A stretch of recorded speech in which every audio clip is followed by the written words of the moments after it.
Tu vois, elle est bien blanche. Notre premier poulet rôti du potager. Après, je viderai du potager. Ben, presque, on va dire. Après, je viderai l'eau. Je le ferai plus griller et après les patates un peu plus rôties. Et puis hop, on peut en manger.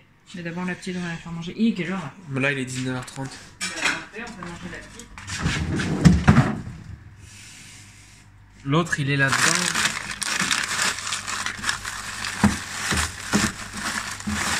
Voilà l'autre, les amis.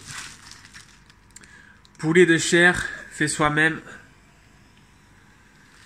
Voilà, manger d'une manière plus respectueuse avec des animaux qui ont bien vécu. Et voilà, de la viande plus saine.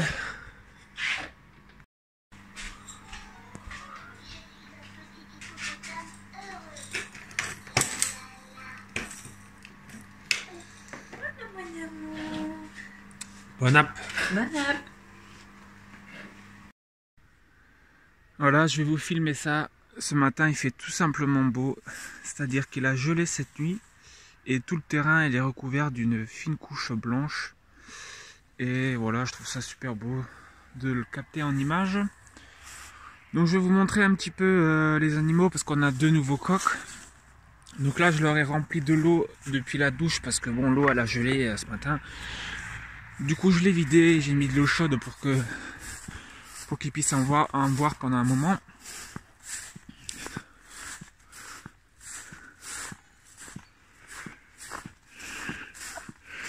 Là, en fait, vous pouvez voir, on a 2 nouveaux coqs. Vous les voyez devant là. C'est des coqs de Bielefeld. Donc il y en a un qui a les pattes jaunes, bec jaune, et l'autre pattes blanches, bec blanc. Mais après c'est pas c'est comme ça pour la race en fait. Il n'y a rien de particulier. Donc là il y a des counus encore, pour qui sont nos poulets de chair. Il y a nos 4 pondeuses, la courroux de Rennes, la marran, la Sussex. Il y a aussi une grise cendrée qui est juste là. La mare, vous la voyez là, elle semble gelée à la surface.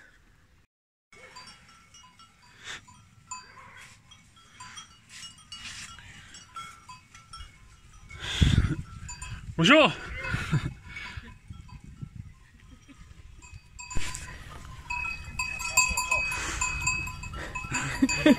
Bonjour.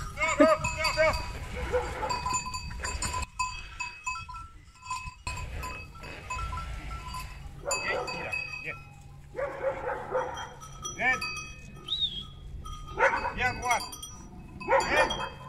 Viens là, viens. Stop, coucher, coucher.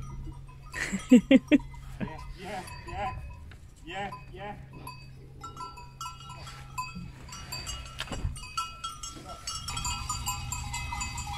Tu me montres dans la maison d'à côté. Regarde les chèvres. Comme un mat.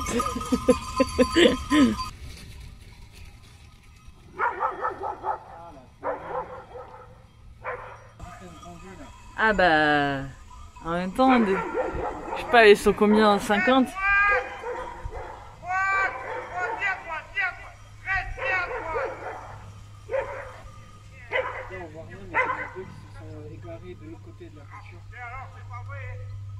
Tu veux pas y... J'y vais si vous voulez.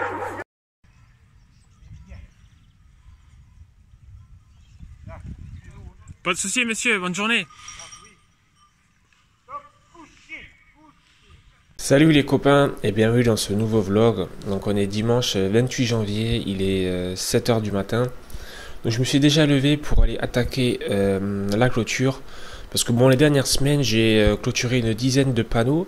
Mais je les ai pas bétonnés parce que la température descendait trop la nuit. Et puis bon, il faut pas trop que ça gèle quand on bétonne, sinon on fait de la merde. Et donc... À 14h, je vais chercher mon frère à la gare et en fait, il passe le week-end ici. On va pas mal travailler et puis on va aussi un petit peu pêcher. Je vais vous vlogger tout ça, ça me fera des souvenirs et puis à vous, ça vous fera une vidéo. Donc on a entre autres ce portail là à installer. Donc vous pouvez voir qu'il fait encore noir. Donc là j'ai bu un chocolat chaud. J'attends un petit peu que qu'il fasse jour tout simplement. Je vais manger un petit truc aussi et après j'attaque. C'est parti.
Bon les copains, il est à peu près 13h20. Je vais aller récupérer mon frère à la gare. Donc en fait ce matin j'ai pu bétonner les 14 panneaux que j'avais prévu de faire. Je suis lessivé. Voilà, bétonnière, brouette. Le terrain vraiment pas accidenté, mais le terrain en pente avec des mottes d'herbe un peu partout qui font secouer la brouette dans tous les sens quand on descend. C'est assez compliqué, c'était épuisant. Donc là je suis content que ça soit fait. Et avec mon frère du coup on pourra attaquer le portail cet après-midi. Donc pourquoi est-ce qu'on a pris un portail comme ça de chez Mano Mano? Donc on l'a payé je sais plus 450 ou 500 balles, un truc comme ça. Pour un portail qui fait à peu près 4 mètres de large, donc avec un petit portillon pour faire les trajets tous les jours dans le parc à chèvres. Et puis un grand portail qui s'ouvre en deux parties pour rentrer un véhicule. Donc on peut même rentrer un tracteur tellement c'est grand.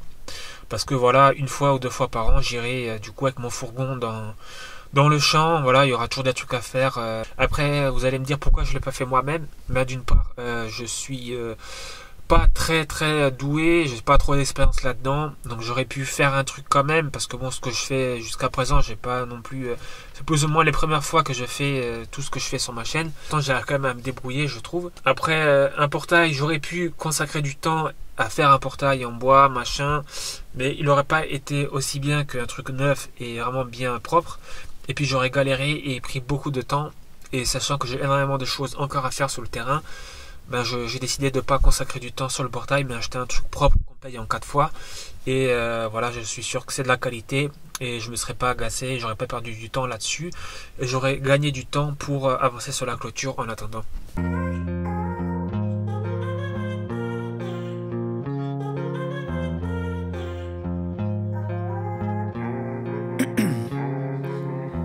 In my veins, I've been driving this train.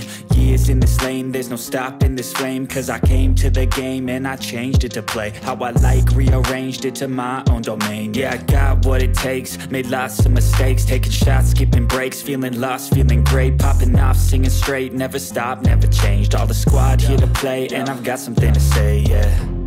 I work hard each and every day, I get lost in the words I say. I don't push pause, no I push play. I won't stop till I make a change. I withdraw on the things I make. Voilà, le printemps commence à faire son retour. Les oiseaux sifflent de plus en plus. C'est vraiment agréable à nouveau de sortir. Donc là, il y a le double portail qu'on a installé. À la limite, je vous montrerai plus en détail dans une autre vidéo. Bon, mon frère et moi, ce qui s'est passé, c'est qu'on l'a bétonné trop bas parce qu'on a commencé là par la gauche et le terrain il est en pente, on s'est fait avoir. Et bon, mis à part de ça, on a quand même bétonné trop bas. Moi, j'avais surtout un souci que si on faisait des poussins qui passent en dessous, ma foi, on aurait pu prendre une marche quand même. On n'aurait pas été trop mal. Là, il est trop bas. J'ai dû déblayer même pour ouvrir. C'est comme ça, on fait des erreurs. Là, il y a des machins comme ça. Ce que je peux faire, c'est que je peux les revisser plus haut et monter le portail. Ça, c'est un truc qui se fait largement. Mais autrement, on rentre quand même très bien par ici. Là, il n'y a pas de souci. C'est surtout pour le grand. Mais ça, comme dit, on n'utilisera pas souvent. C'est surtout pour leur rentrer une boule de foin 2-3 fois par an. Grosse gadoude partout, ben, tout simplement parce que on marche beaucoup ici. Après, ce que je vais faire, je pense, c'est que je vais creuser, mettre une bâche géotextile et mettre du gravier propre pour drainer avec un petit drainage que je ferai évacuer l'eau vers là-bas.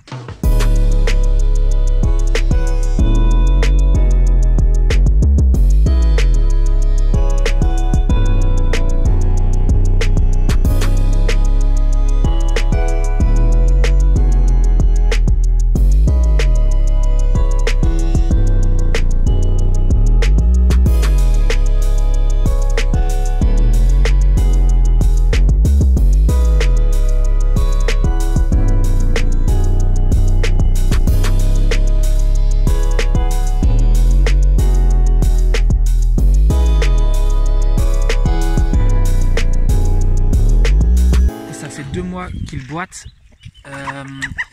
Par contre, on l'a soulevé à plusieurs reprises. Il y a, je sais pas, j'ai pas reconnu quelque chose de cassé ni rien. Comment je vais faire pour le soigner, quoi. Enfin, donc mes voisins, ils avaient déjà eu le même souci. Ils ont dit que ça passe tout seul. Bon, en effet, la Mara aussi, elle boitait un moment l'an dernier. Pendant un mois, ça a disparu tout seul. Ça m'inquiète quand même parce que bon, ça fait un moment qu'il boite comme ça. Ma foi, on verra avec le temps ce que ça nous dit. Bon, finalement, je vous montre quand même tout maintenant. Donc là, l'enclos, il a bien été agrandi avec des piquets d'acacia qui, pour le coup, eux, enfoncés à 50 cm, tient vachement bien. J'ai tendu 3 fils avec des tendeurs. Ce que je peux faire aussi, c'est que je vais prendre sûrement du grillage de treillis et je vais les couper pour refaire comme des grosses sardines de chaque fois 1 mètre de long pour enfoncer le grillage bien au sol et qu'il n'y ait pas ce genre de problème qui apparaissent et que à fur et à mesure les chèvres ne commencent pas à vouloir s'échapper et au pire on tendra encore un fil électrique. Donc là vous voyez que le grillage il est un peu gondolé. C'est tout simplement le grillage que j'avais récupéré qui divisait le terrain en deux. Là il y a des résans, je vais les couper. J'ai mis des résans, je trouve que ça permet vraiment de tendre le grillage un max. Là c'est un tilleul qu'on a planté tout simplement. Là avec mon frère on avait commencé un abri parce que bon je l'avais mis un peu de pression. Je voulais faire un abri pour stocker un rouleau de foin. Donc 1,20 m x 1,20 m. On a pris des piquets d'acacia qui faisaient 1,80 m voire 2 mètres. Donc on ne pouvait pas les enfoncer plus profondément parce que je voulais quand même un truc qui soit assez haut pour stocker pour rouler la boule tranquillement et pas trop se baisser lorsqu'il faut nettoyer. Mais le problème c'est qu'à mon goût ça stabilise pas assez. Bon en été ce serait plus stable parce que la terre est plus ferme. Mais du coup ça aurait pu être bien. Je vais l'enlever en fait, je vais abandonner cette idée. Et en fait par ici je vais fabriquer une grosse cabane à chèvres avec des poteaux que je vais bétonner dans la terre, des poteaux bien au côté plat du commerce pour pouvoir bien clouer des planches. Et il y aura une partie qui va être sûrement une partie pour des oies, une partie pour des chèvres et une partie stockage de rouleaux de foin pour qu'elles aient du foin dispo et pas que le foin il traîne dehors comme je le faisais là en système D pendant 1 an. Chose qui me sort par les oreilles de faire du système D. Voilà, maintenant qu'on a bien travaillé, qu'on a fait j'ai fait la clôture aussi, comme vous avez pu le voir. Je veux que ça devienne vraiment propre et je vais arrêter le bidouillage. Et là, pour ce prunier, j'ai carrément pété un câble. J'ai pris plein de piquets d'acacia qui servaient pas à clôturer parce qu'ils étaient voilà, ils étaient trop courbés. J'en ai mis une blinde et j'ai tendu un grillage avec des résans. Le truc il est super tendu. Et j'ai commencé à passer un deuxième grillage qu'il faut que je tende. Je ne l'ai pas encore attaché. Et voilà, avec lui, une fois tendu correctement, les chèvres elles font plus rien quoi. Et puis le prunier il aura assez d'espace au pied pour bien l'alimenter en compost. pour que ces racines aient toujours un apport venant d'au-dessus. Voilà, couetier d'Alsace qu'on a à présent depuis 2 ans et qui avait quelques fruits cette année. Donc là, j'espère qu'il en aura davantage en espérant qu'il ne va pas perdre trop de temps, trop de retard à cause de cette écorce qui est abîmée. Ben voilà, je vous montre aussi nos erreurs, hein, tout simplement, parce qu'on ne peut pas faire tout d'une manière parfaite. Enfin, moi, en tout cas, j'y arrive pas. Faut que je me rattrape par moment. Lui, il n'a pas été touché, mais je vais aussi renforcer. Mais bon, ça fait énormément plaisir d'avoir un portail propre pour rentrer, sortir du parc tous les jours comme j'en ai envie. Et pas le système D avec une porte en palette comme on avait fait avant. Et tout ça, c'est du passé à présent.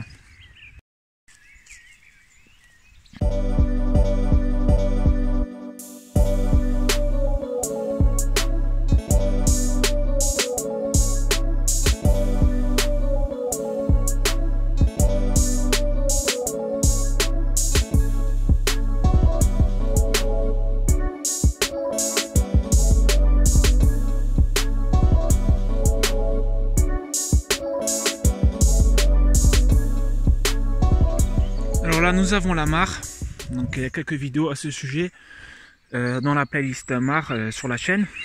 L'eau de cette mare est de très bonne qualité.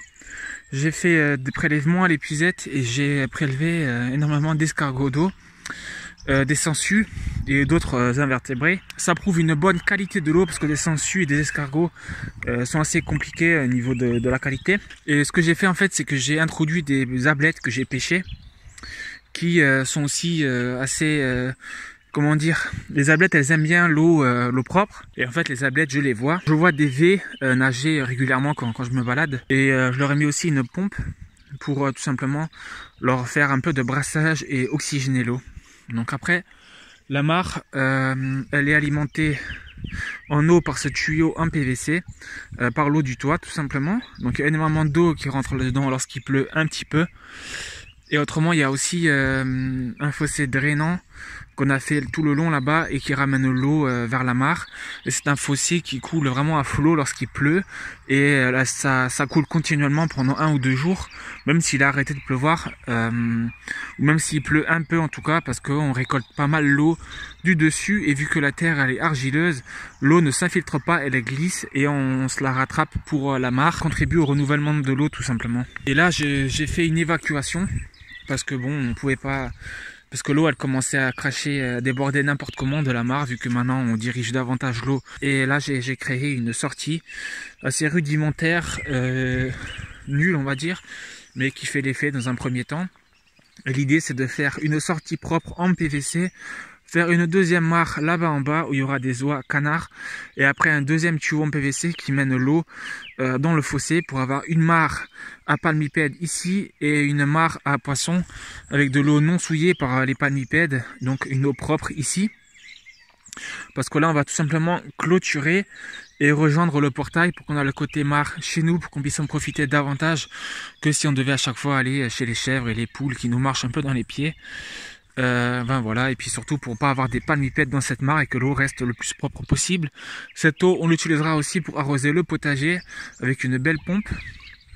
Et ce que je peux faire aussi, c'est que ici il y a encore le tube PVC apparent du toit qu'il faudra que je remblaye quand je pourrai.